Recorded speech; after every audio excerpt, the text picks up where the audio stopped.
From the Watergate Building in Washington, this is Hotline TV.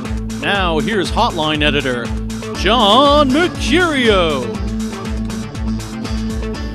Hi, I'm John Mercurio. Welcome to Hotline TV. And I'm Amy Walter. The Democratic presidential debate last night was unlike any other we've seen.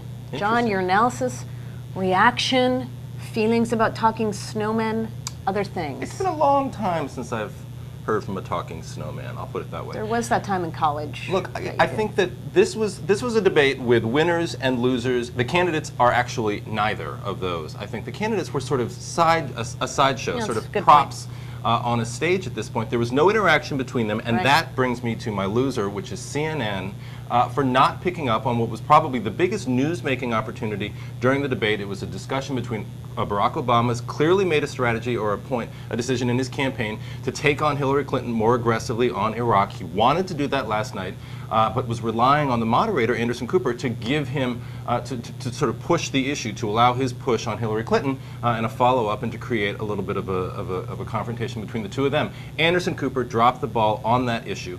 The winner, though, is definitely YouTube. Look, I mean, these were sort of some strange questions, but what we got to see, I think, is a different type of format. Yes, it was a town hall. Yes, it was very similar in ways to other town halls we've seen in the past. But it was the technology, I think, that you're definitely going to see this sort of thing replicated in future debates, whether it's with CNN or other media organizations. All right, so I like your point about the fact that the real winner in this case was the idea of using technology, right? But if you're going to do that, as I've said earlier, go all the way. Let's, and maybe it's too hard. You want to start off by integrating a little bit at a time. That's fine. But I didn't even think the videos, but for a snowman and some guys who were playing something out of Deliverance, from Tennessee or whatever, most of them were just basically people staring at a camera asking the questions. The woman who ripped off her wig. All right, that's fine. But that's cancer, all right. So all right, a couple of them. But most of them were just average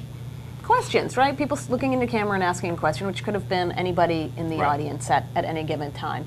And I think the bottom line is this: if we're going to really get back, we have to decide what we want. Do we want forums? Do we want debates? Do we want the candidates engaging? Do we want to do, as John Edwards and Hillary Clinton apparently would like to see, just taking this field of 1835, 250 candidates off the stage, just put a couple people in there, and make it a real debate. If we want to just say, open it up.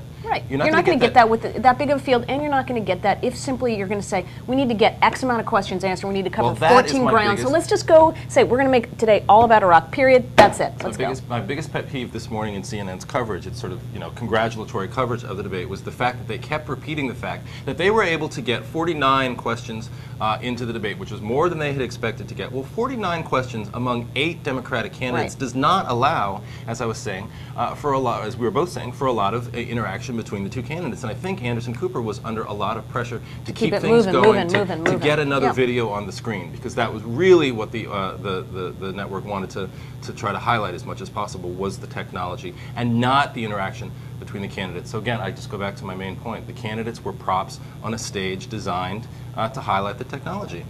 Very well done. All right. All right.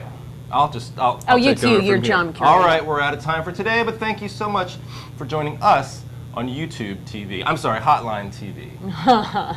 Good one. You like that? Good one.